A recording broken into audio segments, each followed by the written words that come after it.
Assalamualaikum warahmatullahi wabarakatuh. Jadi kami akan terangkan tentang financing structuring.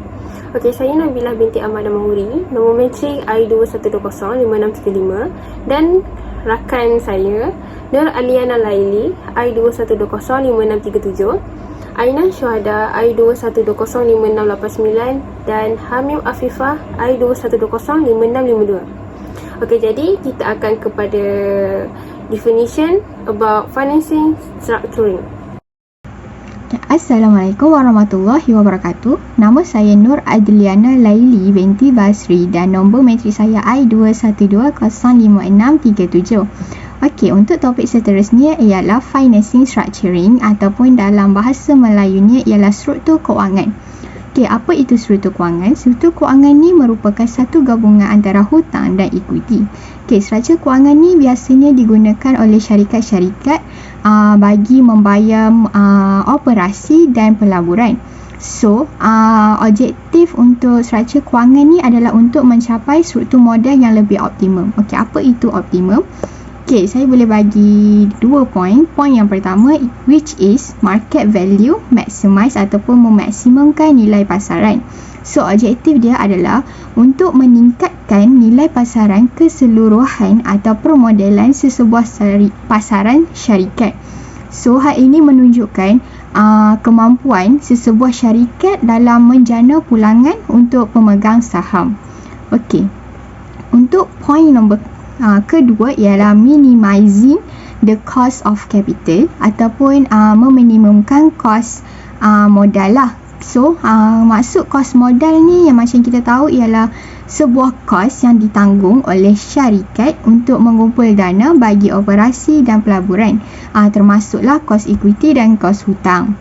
So, dia punya objektif dia adalah untuk meminimumkan kos modal adalah penting kerana ia memberi kesan secara langsung kepada sesebuah syarikat itulah dari segi keuntungan dan daya maju kewangan syarikat itu. Okey, untuk slide seterusnya ialah berkaitan importance of financing structuring in business ataupun kepentingan struktur kewangan ni kepada bisnes lah. Okey, yang pertama ialah berkaitan capital allocation ataupun peruntukan modal. Okey, kenapa dia penting? So, dia penting sebab struktur kewangan ni dia dapat membantu perniagaan bagi memperuntukkan modal mereka dengan lebih berkesan bagi mengoptimumkan kos modal sesuatu syarikat.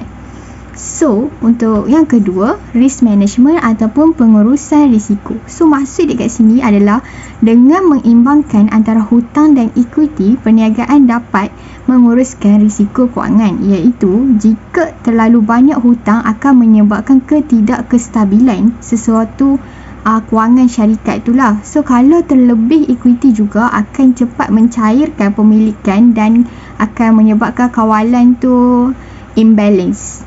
Lepas tu kalau yang ketiga iaitu flexibility. So, maksud flexibility kat sini adalah macam untuk bila wujudnya financing structuring ni, dia direka bagi mengumpul dana. So, ia membolehkan syarikat ni menyesuaikan diri dalam pelbagai keadaan ekonomi, iaitu keadaan pasaran yang berubah-ubah serta melabur dalam peluang pertumbuhan. So, maksud pasaran yang berubah-ubah ni kadang-kadang ekonomi sesebuah negara ni dilanda inflasi, deflasi dan macam-macam lagi. So, bila wujudnya struktur kewangan ni dia dapat menyesuaikan sesebuah syarikat tu untuk lebih berjaga-jaga.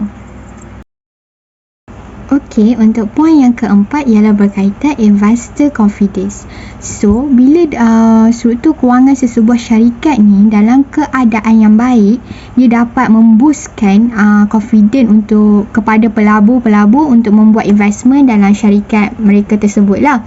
So, investor ni dia akan tengok dulu, dia akan semak dulu struktur kewangan sesebuah syarikat ni, sama ada syarikat ni dia punya kewangan kukuh ke tak, stabil ke tak, atau ada potensi tak untuk berkembang in the future. So, bila struktur kewangan sebuah syarikat tu dalam keadaan yang baik, barulah dia dapat memberi confidence lah kepada investor tu untuk membuat investment dalam syarikat tersebut ataupun organisasi tersebut. So untuk last point ialah berkaitan dengan leverage. So leverage ni adalah satu keupayaan yang dapat mempengaruhi sesuatu situasi ataupun seseorang dalam menghasilkan hasil yang tertentu lah. So macam kalau nak senang faham, dalam kewangan ni leverage ni dikhususkan dengan merujuk kepada penggunaan modal yang dipinjam oleh syarikat, iaitu macam pinjaman ataupun hutang bagi meningkatkan potensi dalam pulangan lah. So, bila menggunakan leverage ni, dia dapat meningkatkan potensi pulangan kepada pemegang-pemegang saham dalam sesebuah syarikat tu. Tapi ada juga keburukan leverage ni. Kalau leverage ni digunakan terlalu banyak, tidak digunakan dengan sebaik mungkin atau terlebih teliti, dia akan memberi impak yang negatif lah kepada syarikat tu. Contoh dia akan memberi kerugian. So, bila nak guna leverage ni, sebuah syarikat ni dia akan kena guna dengan sebaik yang mungkin lah, dengan lebih teliti. Okey, secara ringkasnya, suatu kewangan yang stabil dan kukuh sangatlah penting kepada sesebuah syarikat untuk lebih berkembang dan maju. So, bila mereka mempunyai suatu kewangan yang kukuh, mereka dapatlah menghadapi pelbagai cabaran dalam sektor ekonomi lah. Macam contohnya macam inflasi. Okey, itu je daripada saya. Sekian, terima kasih. Okay, Assalamualaikum warahmatullahi wabarakatuh. My name is Aina Syuhada binti Azman. Nombor I21205689. Yeah. Okay, kita masuk kepada component of structure finance. Okay, pembayaran bersekutu ialah proses mereka membentuk dan melaksanakan penyelesaian kewangan yang memenuhi keperluan khusus peminjam ataupun investor yang mempunyai keperluan pembayaran yang kompleks atau tidak konvensional punya. Okey, kita masuk kepada komponen yang pertama, iaitu the objective. Objektif ini adalah matlamat atau tujuan penyelesaian kewangan seperti meningkatkan modal, mengurus risiko, meningkatkan kecairan atau mengoptimumkan pulangan. Okey, jenis pembayaran bersekutu objektif ni adalah untuk menentukan jenis atau jumlah pembayaran yang diperlukan, jangkaan pulangan, kos pembayaran, potensi manfaat dan kelemahan penyelesaian pembiayaan. Okey, kita masuk kepada komponen yang kedua, iaitu the parties. Okey, the parties ni adalah entiti yang terlibat dalam penyelesaian kewangan seperti peminjam, pemberi pinjaman, investor, pengantaraan ataupun pengawal setia, dan agensi dan rating agency.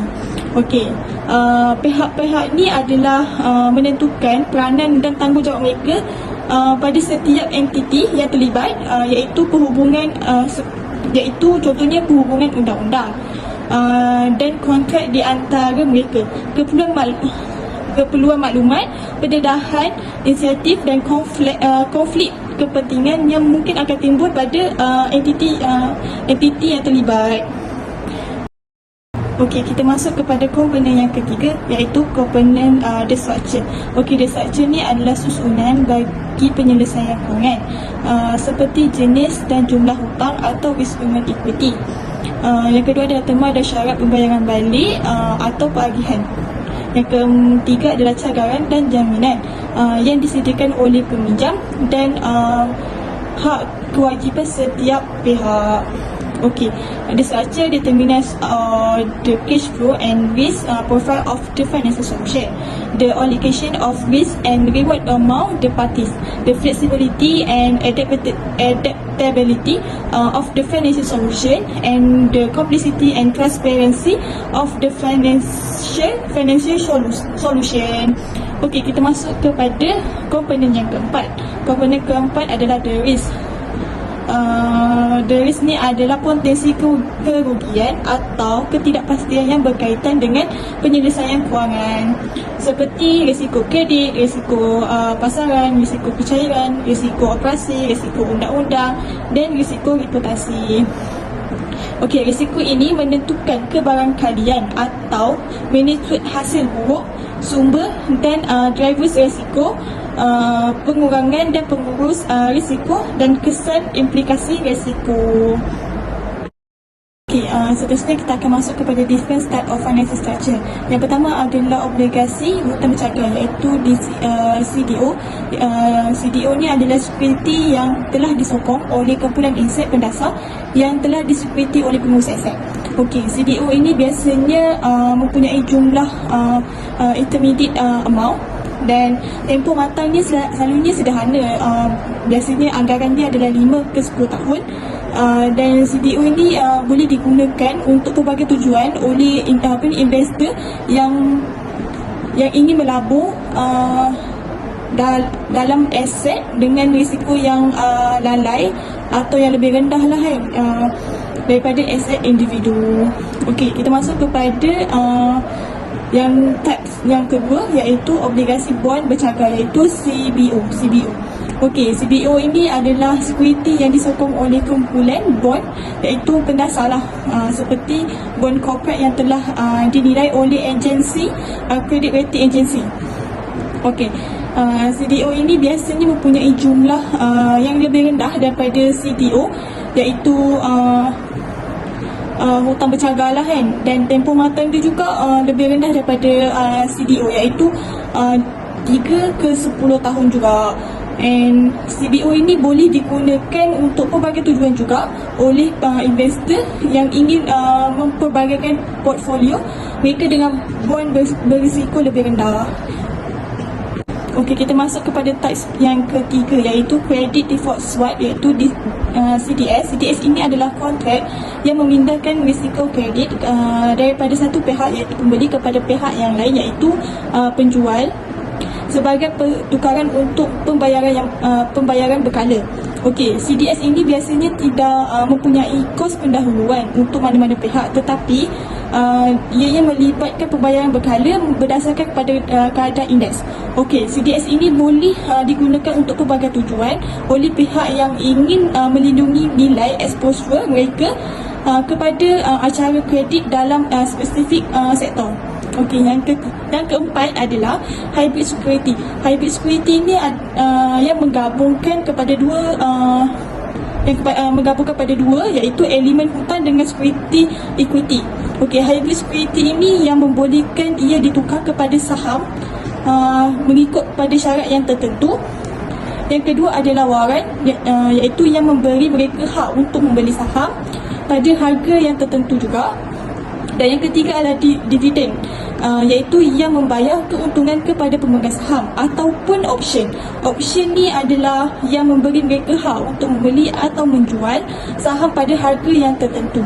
Okey, hybrid security ini boleh digunakan untuk pelbagai tujuan oleh syarikat yang ingin mendapatkan modal dengan kesyairan yang kurang daripada menerbitkan saham equity mereka sendiri.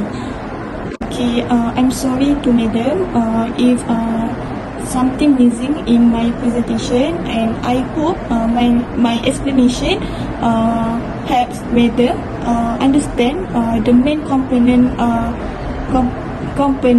structure finance dan different type financial structure.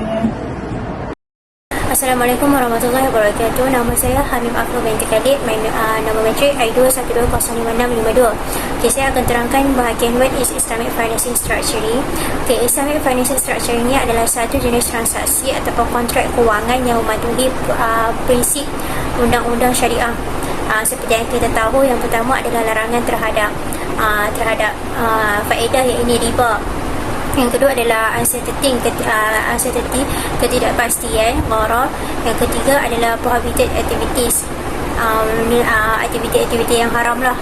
Okey, dalam Islamic financing, Islamic financing, structure transaction ataupun kontrak yang kita nak gunakan, perlulah kita teliti dengan betul.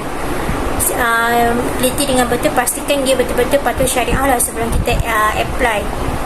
Okey, contoh financial structuring yang biasa digunakan adalah perkongsian mudharabah untung rugi, yang mana capital provider, robul mal, and orang yang uruskan capital tu adalah mudarrib. Dan untung yang didapat tu dia akan dikongsi bersama ikut perjanjian yang persetujui waktu awal sign kontrak. Yang seterusnya, kontrak yang kita boleh gunakan adalah musyarakah, dan banyak lagi lah. Okay, slide yang seterusnya mengenai factors to consider before choosing financing structure lah. Kita ada 5 factors dekat sini. Yang pertama kita ada cost, yang kedua kita ada long term and short term, yang ketiga kita ada flexibility, and yang keempat kita ada business stage, dan sekali kita ada risiko. Okay, factors to consider yang pertama kita ada cost. Cost ni adalah main consideration sebelum kita apply financing structuring. Okay, contohnya untuk manufacturer company, dia need fund untuk purchase new machinery. Kat sini dia ada dua loan. Dia dapat dua loan. First daripada bank dengan interest rate dia sebanyak 6%. Yang kedua dia dapat daripada business line of credit dengan interest rate dia sebanyak 10%. So dalam hal ni factors of cost ni dia involve untuk bantu comparekan interest rate and any fees segala jenis pembayaran yang berkaitan, yang mana lagi efektif nak untuk company tu ambil. Okay, yang kedua kita ada long term and short term. Okay, sebelum before applying financing, kita kenalah pertimbangkan tempoh masa yang diperlukan untuk kita capai matlamat perniagaan. Okay, contoh dia untuk kita pergi kepada short term. Okay, contoh kita need fund untuk launch marketing campaign to promote new product. Okay, dalam hal ni short term financing ni dia sangatlah sesuai dengan tujuan financing for campaign yang kita nak buat dalam jangka, kita nak buat sekejap je campaign tu. Okay, untuk long term, if a company nak memperluaskan bisnes dia ke pasaran global, bolehlah consider untuk long term dan dapatkan dana untuk projek yang dijalankan. Okay, yang ketiga kita ada flexibility. Fleksibel ni adalah kemampuan untuk sesuaikan financing structure untuk penuhi keperluan perniagaan yang berubah-ubah. Contoh bisnes yang alami turun naik dalam cash flow aliran tunai, iaitu aliran tunai.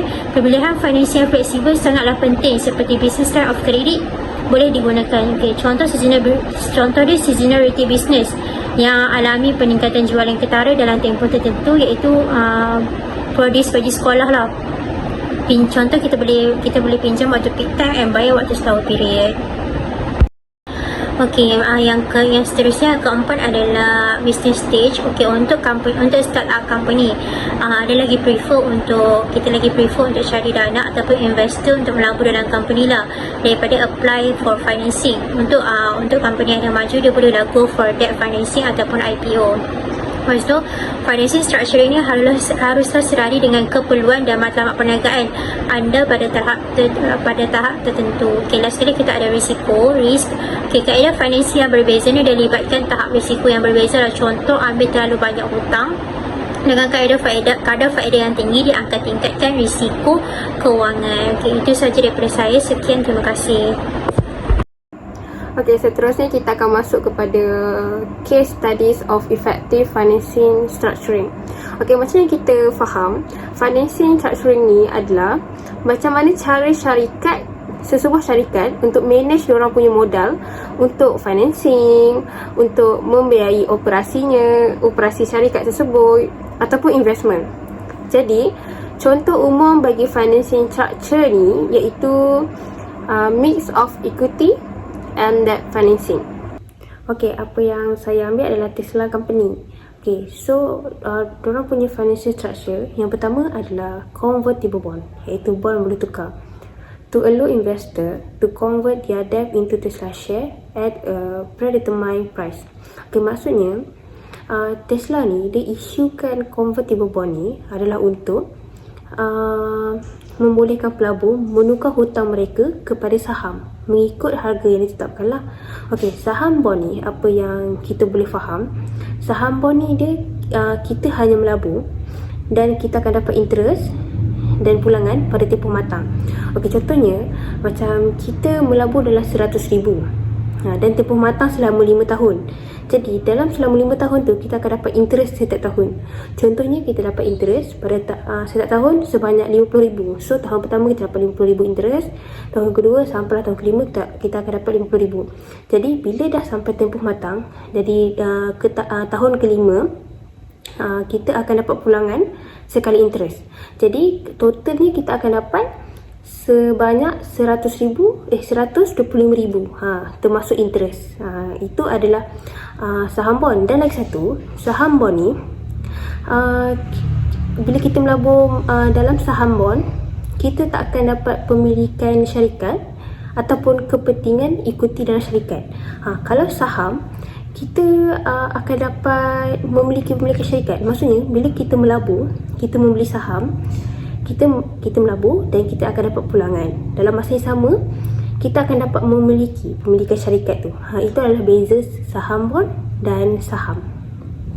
Okey, cara yang kedua yang Tesla Company buat adalah stock offering. Tesla has issued or sold its share or bond to the public to raise capital and profit. Okey, maksudnya Tesla ni dia mengeluarkan ataupun menjual saham ataupun saham bond lah kepada orang ramai. Dan ada dua pasaran yang berbeza untuk tawaran saham ni, iaitu primary dengan secondary market. Okey, kalau yang macam kita faham, primary market ni adalah di mana security ataupun saham dicipta ataupun diterbitkan buat kali pertama. Kalau secondary market, investor and traders berdagang, membeli dan menjual security setiap hari. Okey, jadi kalau stock offering bagi primary market, diorang akan cipta saham baru dan jual untuk tingkatkan orang punya modal. Kalau untuk secondary market, pemegang saham tu yang akan menjual saham, mereka yang sedia ada. Itu adalah stock offering bagi Tesla Company lah. Jadi inilah contoh financing structuring bagi Tesla Company, di mana diorang cara ni diorang akan tingkatkan diorang punya keuntungan syarikat, iaitu salah satu kaedah bagi financing structure adalah yang itulah yang mix debt and equity financing, iaitu kaedah campuran antara hutang dan equity. Okey, seterusnya kita akan masuk kepada conclusion. Conclusion bagi financing structure. Yang pertama, financing structure ni adalah macam mana ataupun bagaimana cara syarikat mengoptimumkan modal untuk mencapai diorang punya matlamat strategiknya. Dan yang kedua, proses berkaitan hutang dan equity melalui kaedah penawaran saham ataupun bond beli tukar untuk menjanakan diorang punya modal. Dan yang ketiga, hutang dan equity kenalah seimbang, di mana kena fokus keadaan pasaran dan keperluan ataupun objektif syarikat tu. Jadi itulah conclusion bagi topik financing structure. Sekian, terima kasih.